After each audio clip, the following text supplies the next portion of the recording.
Buongiorno a tutti, ci scusiamo per i problemi tecnici. Adesso va in onda la rassegna stampa con Pier Vittorio Scimia. A te la linea, Pier Vittorio, buongiorno. Ciao Sveva e buongiorno Italia, buongiorno alle nostre ascoltatrici e ai nostri ascoltatori, voi che siete sempre dei patrioti innamorati della libertà. E allora oggi rassegna stampa che sarà veramente super flash, velocissima dopo questo piccolo problema, ma ovviamente ci concentreremo su questo terremoto devastante che purtroppo ha colpito il Myanmar con oltre 1000 morti, ma pensate, secondo alcune stime si temono oltre 10.000 vittime. E poi riaffronteremo anche velocissimamente questo tema del riarmo dell'Europa con le interviste per il Corriere della Sera, addirittura della Presidente della Commissione UE Ursula von der Leyen, e poi l'intervista anche del Vice Premier Antonio Tajani per il Tempo, sempre di oggi. Subito dopo questa rassegna stampa flash ci collegheremo anche poi con il nostro ospite, quindi con il capogruppo della Lega all'Assemblea Capitolina, l'onorevole Fabrizio Santori. Parleremo di questo esposto che ha presentato la Lega contro il sindaco di Roma Gualtieri, che ha ammesso di aver finanziato la manifestazione pro UE organizzata, vi ricordate, lo scorso 15 marzo, tenuta lo scorso 15 marzo a Roma, Piazza del Popolo, organizzata da Repubblica, dal giornalista Serra, ma manifestazione che lui stesso ha rivendicato, lui Gualtieri ha rivendicato di aver pagato, finanziato con i fondi di una società partecipata dal Comune di Roma. E siccome poi siamo stati anche accusati di ignorare altre voci magari delle opposizioni, sentirete anche la breve intervista che abbiamo registrato all'onorevole Maria Elena Boschi, con la quale abbiamo ragionato di riforma della giustizia, ma anche di una proposta di legge costituzionale per Roma Capitale. Infatti l'abbiamo incontrata proprio al margine del convegno che lei ha organizzato alla Camera su questo tema. Siccome le vostre opinioni per noi sono sempre essenziali, quindi il filo diretto è sempre aperto con voi, potete già intervenire chiamando lo 0292947222, 3 volte 2 finali, oppure potete scrivere i vostri messaggi quindi nei commenti sotto la diretta Facebook delle pagine della radio e della Lega, oppure potete mandare i vostri messaggi anche vocali al WhatsApp della radio, il 340 6709 659, e quindi potete seguirci sempre dal televisore, dal canale 252 del digitale terrestre, ma anche dal canale digitale della Radio DAB, come dicevano dalle pagine Facebook di Radio Libertà e della Lega, dal nostro nuovo sito internet che ha sempre una veste aggiornata, una veste grafica editoriale, un vero e proprio giornale online, e poi anche potete seguirci dalle nostre app, l'app di Radio Libertà per i sistemi operativi iOS e Android, e anche da YouTube. E vi rinnovo sempre l'invito anche ad abbonarvi, a sostenerci, basta veramente poco per sostenere questa radio che è unica in un panorama mainstream sempre inginocchiato purtroppo al politicamente corretto, e quindi basta che andiate sulle sezioni abbonati e da una ora del nostro nuovo sito internet. Allora dicevamo rassegna stampa super flash oggi, così vediamo velocissimamente le prime pagine dei vari quotidiani. Allora oggi abbiamo Libero con l'ora delle purghe PD, Elli che porta tutti in ritiro, la Picerno che incontra dei delegati israeliani, il partito la sgrida e scoppia la rissa. La Picerno che è stata accusata per questo incontro. No alle gogne, intanto Schlein organizza un altro tragico raduno. E poi la invettiva di Del Debbio contro questi giornalisti che hanno accusato, no, il suo programma di rete quattrismo, il conduttore contro Giannini e Bottura, un dem che chiama cane il premier, ma si agitano per i vaffa di Del Debbio. Questa è la riflessione di Daniele Capezzone. L'editoriale invece di Mario Secchi, che vi consiglio di leggere, La fine delle utopie degli euro-liristi, e si potrebbero chiamare anche gli eurofanatici, e insomma giustamente qui si fa notare che il patto di stabilità, in conclusione, lui scrive, è saltato perché si basava su utopie spazzate via dalla storia, così Berlino ha deciso di cambiare per gli interessi della Germania, non per gli altri, e nel confronto con Washington il cancelliere Merz userà la forza della sua diplomazia economica in piena solitudine. E qui lo chiama l'eurolirismo come il genere musicale degli utopisti, ma Meloni sta ricordando a tutti che in America e dunque nel mondo sta andando in scena un altro spettacolo, ed è quello che l'economista Milton Friedman riassumeva così: i pasti gratis non esistono. E a proposito poi di Libero, leggetevi anche l'articolo di Storace, che segue a pagina 3, qui in prima pagina: il potere non logora, il centrodestra dal voto oggi ha preso il 5%, E a proposito poi di sondaggi, vedremo anche quello che scrive, che riporta Pagnoncelli per il Corriere della Sera di oggi. E allora a pagina 3, dicevamo l'analisi, no, di Storace su questo tema. Il centrodestra dal 2022 ha guadagnato il 5%, si allarga il distacco dall'opposizione, la media delle rilevazioni certifica lo stato di salute della maggioranza e la sinistra arranca. PD e 5 Stelle sono stabili rispetto alle politiche, con anche un ottimo trend per la Lega. E infatti questo poi viene commentato anche da Pagnoncelli, è la posizione proprio sul no a questo riarmo europeo, perché la Lega, qui vedete viene indicata, cioè vedete, siamo appunto in collegamento telefonico, quindi non vi possiamo far vedere le schermate, condividere gli articoli, però la Lega che è già all'8,7%. E dicevamo dobbiamo correre oggi, veramente abbiamo pochissimo tempo. Allora, subito sul Corriere della Sera di oggi, perché come vi dicevo l'intervista alla von der Leyen, in prima pagina per il Corriere di oggi, sisma in Myanmar, palazzi sbriciolati, migliaia di morti, una magnitudo di 7,7 Richter, danni in Thailandia, poi come sapete è una scala esponenziale quella Richter, quindi man mano che si sale è più che raddoppiata l'intensità, perciò gli esperti l'hanno paragonata anche alla scossa per esempio di Amatrice, addirittura pensate è stata 316 volte più potente di quella di Amatrice. E allora, editoriale di oggi sulla vera posta in gioco di Maurizio Ferrera per il Corriere della Sera di oggi, noi e la Russia, e in sostanza qui si afferma, si ribadisce che Putin è una minaccia, la Russia è una minaccia e dunque armiamoci. Questo è a pagina 34, quindi se riuscite a recuperarvelo, anche per avere un'idea di quello che si dice, si sostiene da tutt'altra area, no, editoriale, e le accuse sono contro Putin e come al solito contro i brutti e cattivi sovranisti, perché qui nel penultimo paragrafo poi dell'editoriale a pagina 34 si scrive ma c'è di più. La strategia putiniana mira anche a destabilizzare le democrazie europee tramite campagne di disinformazione, finanziamenti occulti alle formazioni sovraniste, interferenze elettorali, continui attacchi informatici. Insomma, si ripete la solita narrativa che ci sono questi sovranisti pericolosi in combutta con Putin. Nulla di nuovo, se non altro abbiamo visto a che gioco si arriva a giocare, no? Con le elezioni annullate in Romania perché c'è un candidato scomodo filorusso. Ma dicevo, l'intervista lunghissima della von der Leyen di oggi, il piano di difesa, una chance per l'Italia, lavorerò duramente per l'asse con gli Stati Uniti. Meno male, almeno a recuperare questo ruolo e questa alleanza. Meloni ha un ruolo importante, è positivo il suo contatto diretto con Trump, usare il debito comune, disponibile a valutare le proposte. E poi vedete, vedete anche qui, no, se poi potete recuperarvela, come vi dicevo, leggetevela, ma c'è la domanda anche sulle posizioni, no, della Lega all'interno del governo italiano. E qui lei ovviamente continua a ripetere la von der Leyen che c'è bisogno di questo riarmo, che il riarmo aiuterà anche le industrie italiane e che quindi in sostanza ci dobbiamo convincere di questo fatto qui che ormai no, non si può tornare indietro per il piano che adesso si vorrà chiamare Readiness 2030. Il piano di riarmo, scusate, qui chiede appunto la corrispondente del Corsiere a Bruxelles Francesca Basso, il piano di riarmo si basa sulla spesa nazionale. Per l'opinione pubblica italiana è difficile accettare che a un certo momento si dovranno tagliare pensioni e sanità per investire in difesa. C'è un modo per evitarlo? Readiness 2030 è un massiccio piano di investimenti in innovazione, ricerca e sviluppo, in start-up innovative e l'Italia, e qui sentite appunto cosa afferma, ne trarrà un grande beneficio perché ha una base industriale della difesa molto rinomata e forte. È un programma di investimenti che aumenterà la prosperità e questo va a vantaggio dell'economia e delle società italiane, ma anche delle infrastrutture al servizio delle persone come gli ospedali. E in concreto chiede appunto la corrispondente del Corsera. Avete giganti dell'aerospazio come Leonardo, imprese navali innovative come Fincantieri. Si tratta di investimenti in queste industrie che creeranno buoni posti di lavoro, una grande opportunità per l'industria italiana e sappiamo che ci sono molte ricadute positive anche nel settore civile. Non dimentichiamo che il GPS e Internet sono stati inventati in ambito militare, ma oggi possiedono un valore incredibile per la vita quotidiana dei civili. E quindi si insiste su questa narrazione e poi vi dicevo a proposito, leggetevi anche l'ultima parte, no? Anche quello che lei sostiene su Putin che ha fallito perché il suo obiettivo era conquistare Kiev in 3 giorni, l'Ucraina in 3 settimane, quindi non è arrivato a raggiungere questo risultato.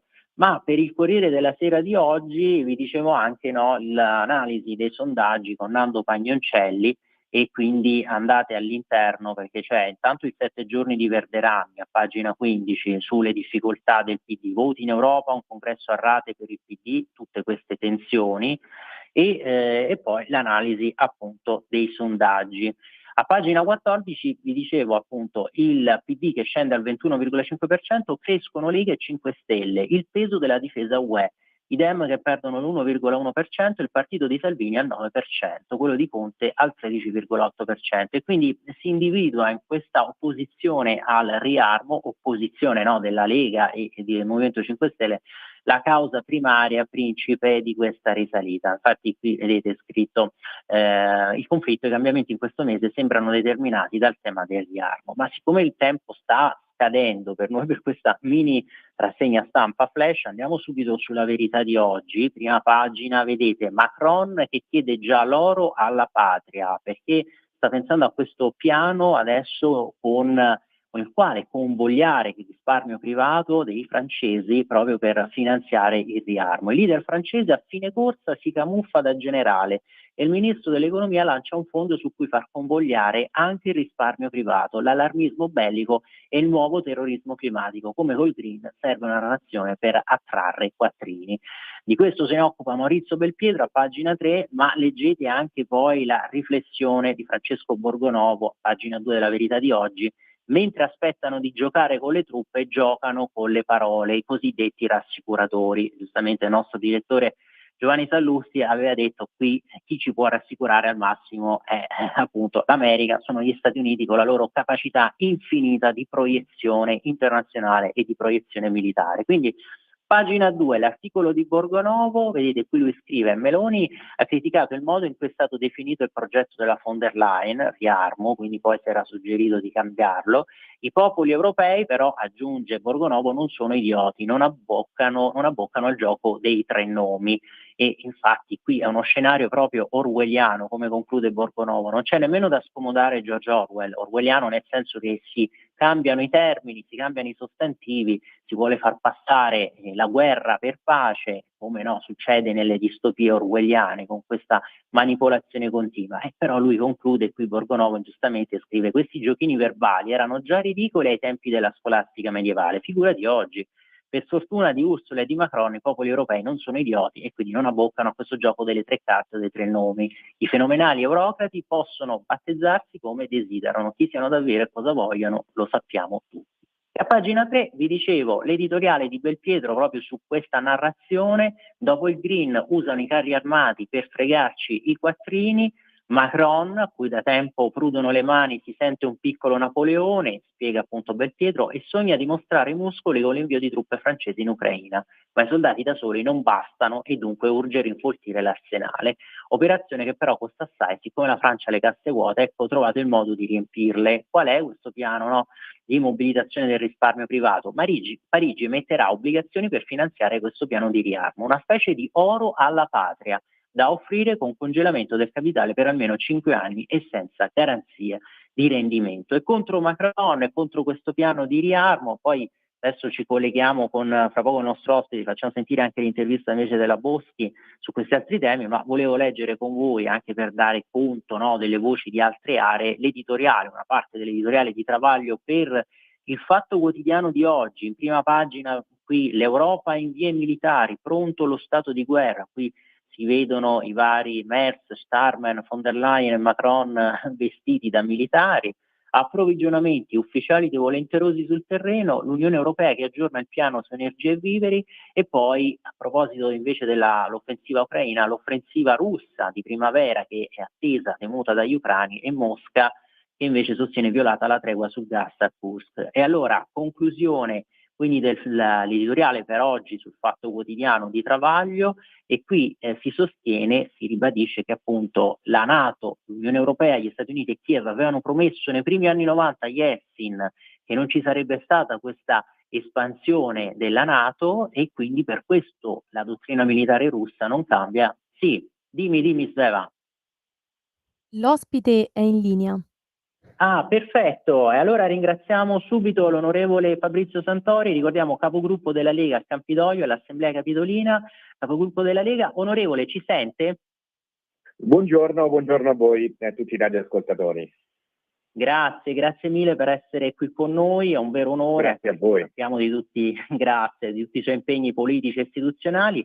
E allora veniamo subito alla questione, il merito della vicenda, cioè questo finanziamento con fondi pubblici, esattamente con i fondi di una società partecipata da Roma Capitale, di una manifestazione di parte estremamente divisiva, quella dello scorso 15 marzo a Roma, e lei, onorevole, ha depositato un ulteriore esposto ancora più dettagliato su questo caso, facendo evidenziare tutti i buchi di questa vicenda, tutti i punti oscuri, insomma, duplicazione sospetta degli appalti, mancanza di delibere ufficiali di giunta e assemblea capitolina, ma c'è anche dell'altro, vero? Assolutamente sì, purtroppo abbiamo visto che hanno tentato, diciamo li abbiamo scovati, hanno tentato di nascondere questa manifestazione facendola passare come una manifestazione proveniente dal territorio, dagli intellettuali, dal giornalista, se era da un giornale in particolare, ma in realtà era una manifestazione, un comizio di esponenti di sinistra che attaccavano peraltro anche il governo di centrodestra, ma non solo, cioè, non parlavano di Europa, parlavano di tematiche anche molto confuse, perché in piazza, come ricorderete, c'erano le bandiere della pace piuttosto che si cantava Bella Ciao, allo stesso tempo si parlava di riarmo, perché qualcuno di quelli che sono intervenuti addirittura ha votato in Europa il riarmo, quindi confusione, non istituzionalità della manifestazione, certificata dal fatto che non c'erano né delibere di giunta né ordini del giorno, mozioni dell'Assemblea Capitolina che impegnavano il sindaco in questa direzione, e hanno tentato di nasconderla, ma in realtà l'hanno pagata tutti i cittadini romani, o meglio tutti i cittadini italiani, perché di fatto poi le casse sono pubbliche, e quindi è avvenuto per il tramite di Zetema, questa società del Comune di Roma che fa cultura, che dovrebbe fare cultura, ma invece è stata utilizzata proprio come un bancomat, perché hanno scritto d'ordine del sindaco. Loro hanno improntato un preventivo di 350.000 euro che è stato inviato, è stato approvato, quindi tutto fatto con atti interni, ripeto, senza decifrare l'istituzionalità della manifestazione. Peraltro sul palco non c'era nessun simbolo, sui gazebo, la ripresa televisiva, c'erano 8 telecamere, il drone. Dove è andata questa ripresa televisiva? Allora noi immaginiamo, essendo pagata dal Comune di Roma, sul sito del Comune di Roma, ma no, è andata sul sito della Repubblica. Quindi anche qui un vantaggio per piattaforme commerciali private, cioè di fatto c'è di tutto e di più dentro questa vicenda. Danno erariale da una parte, abbiamo presentato un esposto alla Corte dei Conti e la Corte dei Conti ha aperto un'indagine, e alla Procura perché ci sono dei danni, dei reati evidenti, ma chiaramente sono evidenti per noi, li abbiamo segnalati, sarà la Procura a fare il suo corso, la Procura di Roma in particolare, e quindi vedremo che cosa accadrà. Noi auspichiamo che sia fatta in fretta, innanzitutto le varie indagini, comunque i documenti noi li abbiamo tutti forniti, perché nella documentazione inviata e nelle integrazioni fatte noi abbiamo dettagliato nel minimo particolare tutta la vicenda, anche il fatto che hanno frazionato, parcellizzato gli appalti per evitare poi di fare una gara e quindi fare degli affidamenti diretti sotto soglia. È un'altra cosa molto, molto grave che non possiamo accettare, cioè nel momento in cui il Comune organizza manifestazioni e le dichiara istituzionali, poi chiaramente deve rispettare i termini dell'istituzionalità. Allora, è stato fatto in passato, paga il palco, è successo raramente, però comunque il palco, le luci, eccetera, eccetera.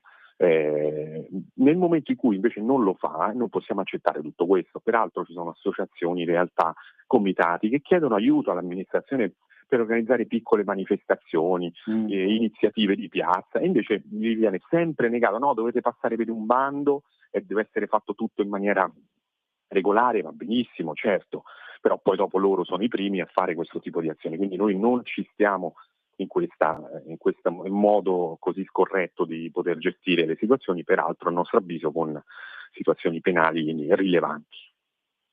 E poi quello che colpisce è anche la sfrontataggine, insomma, l'impertinenza del sindaco, che ha rivendicato con orgoglio di aver fatto questo, no? Di aver finanziato, anche l'impertinenza di alcuni esponenti del PD, per esempio l'onorevole Claudio Mancini, che ha attaccato la stessa onorevole Simonetta Matone, che era con lei onorevole in questa maratona, no? Di protesta contro la manifestazione, contro l'utilizzo di fondi per la manifestazione, ma anche la stessa maggioranza nell'Assemblea Capitolina che rifiuta di discutere la mozione all'ordine del giorno, fa mancare il numero legale, proprio per trattare questo tema e rispondere alla mozione che è stata presentata. Cioè, c'è proprio una mancanza, diciamo, di rispetto verso una cultura forse della legalità a questo punto, perché tanta impertinenza fa pensare a questo, insomma.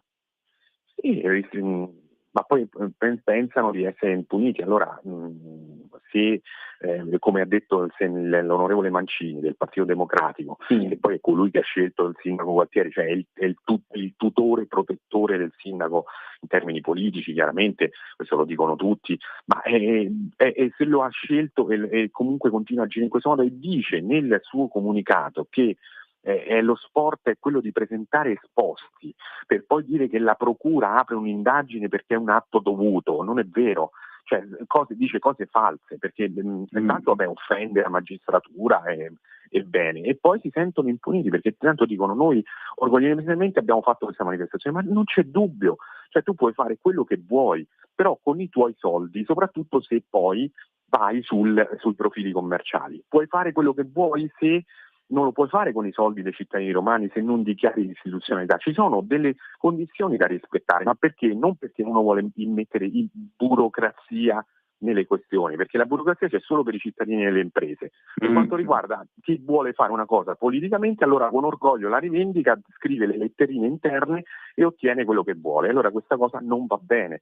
Speriamo, ripeto, che la Procura e la Corte dei Conti questa volta facciano male a questi personaggi che appunto vogliono fare quello che vogliono con i soldi dei cittadini romani e peraltro anche insultando le opposizioni che fanno solo il loro mestiere, perché poi noi stiamo qui a controllare, perché questo è il tema delle opposizioni, soprattutto quando si tratta di questi eventi e di queste situazioni. Poi dopo avranno ragione quando la Corte dei Conti dirà no, non hanno sbagliato, quando la Procura dirà non hanno sbagliato, però intanto noi abbiamo fatto il nostro dovere, cioè quello di controllare rappresentando i nostri cittadini e verificando che poi le cose possano andare bene, così magari la prossima volta seguiranno le regole e la legalità. Purtroppo questo non è avvenuto fino adesso e ha insultato Simonetta Amatori dicendo che è un arnese della vecchia politica, è stata 40 anni in magistratura, ha fatto la professione, lui è 40 anni che sta dentro la politica, lui è il vecchio arnese della politica, cioè Mancini, però io non voglio insistere su questa situazione, vorrei soltanto ribadire il concetto che se è orgoglioso il sindaco Gualtieri di aver fatto questa manifestazione, perché non viene a dirlo in Assemblea Capitolina di fronte a tutte le forze politiche? Perché si rifiutano di discutere questa mozione che noi abbiamo presentato il primo giorno utile dopo la manifestazione, cioè il lunedì dopo la manifestazione, quindi era il 17 marzo, il 18 si poteva discutere, il 20 si poteva discutere perché noi facciamo il consiglio 2 volte a settimana, sono 5 consigli che fanno mancare il numero legale. Ieri si sono inventati la storia che c'era il consiglio della città metropolitana, l'ex provincia, che doveva aprire, e quindi un'altra invenzione per evitare la discussione. Cioè è inaccettabile perché sono 5 consigli utili che loro non vogliono discutere una mozione che dice sostanzialmente al sindaco, un impegno per il sindaco, dire se ci sono manifestazioni istituzionali vanno seguite determinate regole, cioè non ci sono insulti dentro questa mozione, ci sono soltanto indicazioni che l'Assemblea Capitolina, a prescindere dalla parte politica, dovrebbe dare a chi governa la città.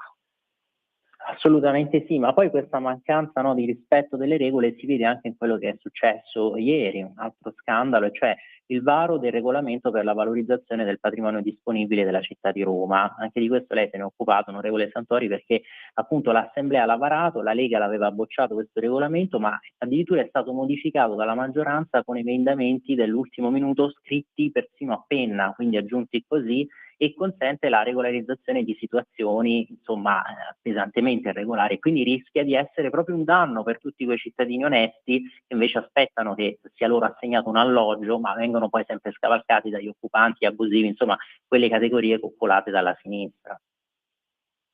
Sì, questo è un altro scandalo, cioè il patrimonio disponibile è quello che può essere messo in affitto o venduto, no? Non è quello indisponibile delle case popolari o piuttosto dei locali di interesse generale, perché precedentemente 2 anni fa era stata fatta una delibera su questo patrimonio che non ha avuto nessun effetto, cioè noi abbiamo locali abbandonati sul territorio che continuano a produrre danni, perché se l'amministrazione con questo locale o non lo dà alle associazioni per fare attività di carattere sociale o non lo dà ai cittadini o comunque non viene utilizzato, vuol dire che non c'è un introito in termini di affitti, perché anche alle associazioni ridotte c'è un pagamento dell'affitto, così come ai cittadini. O se tu vuoi valorizzare il patrimonio, ci sono degli immobili straordinari, totalmente abbandonati, vuol dire che tu non incassi le locazioni o se lo vendi non incassi quello che puoi vendere. Intanto più va avanti il tempo, più si degradano e più lo vendi a un costo, a un prezzo minore. Quindi stiamo parlando di una gestione pessima del patrimonio, non dipende solo da questa amministrazione, anche da quelle precedenti. In maniera vergognosa la città di Roma gestisce il patrimonio che potrebbe essere il volano della città, perché vuol dire introitare mensilmente denaro per poter fare servizi ai cittadini, perché se tu affitti il tuo patrimonio e invece se lo lasci così vuol dire che stai perdendo denaro e in più si sta devastando dal punto di vista del degrado e dell'insicurezza. Quindi patrimonio gestito malissimo, la bocciatura sta anche su questo, ma in più loro hanno fatto, quando noi diciamo hanno scritto appena gli emendamenti, noi non lo diciamo tanto per dirlo, ci sono le prove, chiaramente le abbiamo inviate a tutta la stampa, se qualsiasi cittadino vuole vedere quello che noi diciamo è sempre verificabile dai documenti e dagli atti, non diciamo mai cose che non sono realmente accadute, cioè loro hanno scritto questi emendamenti all'ultimo per favorire alcune realtà, questa è la verità, le realtà che sono vicine a loro, gli occupanti, coloro che chiedono aiuto alla sinistra. Intanto però la maggioranza silenziosa viene calpestata, aspetta da anni una casa popolare, aspetta da anni un aiuto dall'amministrazione come associazioni per poter entrare e fare attività di carattere sociale. Questa è la sinistra che governa la città di Roma, ma in generale questa è la sinistra. Chiaro, chiarissimo, dice bene, questa è la sinistra perché è un caso che si sta verificando anche a Bologna, infatti lo stavo per anticipare, a pagina 15 La Verità di oggi, il Way Pride, l'Epore che scappa dall'aula e i compagni che gli fanno l'anticorteo, insomma è anche qui un altro copione che si ripete di questa sinistra che amministra così le città, perché anche qui il sindaco bolognese che ha disertato il Question Time proprio sui fondi che verranno impiegati per la manifestazione pro Europa del prossimo 6 aprile. E allora, onorevole Santori, veramente grazie per questo impegno, Grazie per questa testimonianza, grazie per il tempo a disposizione e veramente speriamo questa battaglia si possa vincere e si possa far vedere ai romani, ma insomma anche a tutti gli italiani, che basta è fatta la sinistra che amministra, che governa Roma con Gualtieri. Grazie a voi davvero per la possibilità di poter esprimere la nostra azione e poterci confrontare con tutti i vostri radioascoltatori. Grazie ancora. Buona giornata e buona fine settimana. Grazie, buona giornata. Grazie ancora all'onorevole Fabrizio Santori, ricordiamo capogruppo della Lega all'Assemblea Capitolina di Roma. E allora Sveva, chiedo a te, abbiamo ancora qualche secondo a disposizione, ma a questo punto credo abbiamo sforato. Mi senti, Sì, Sveva? purtroppo bisogna chiudere perché ci sarà il liberamento del direttore responsabile Giovanni Sallusti. Perfetto, io allora vi ringrazio per l'ascolto, visto che avete anche iniziato a mettere dei messaggi sotto le dirette e poi magari vi rispondiamo dopo, e grazie ancora per l'ascolto di questa rassegna stampa flash e ovviamente buona continuazione qui su Radio Libertà per l'editoriale del nostro direttore Giovanni Sallusti. Buona continuazione e buon weekend, grazie a tutti. Va ora in onda la rassegna stampa.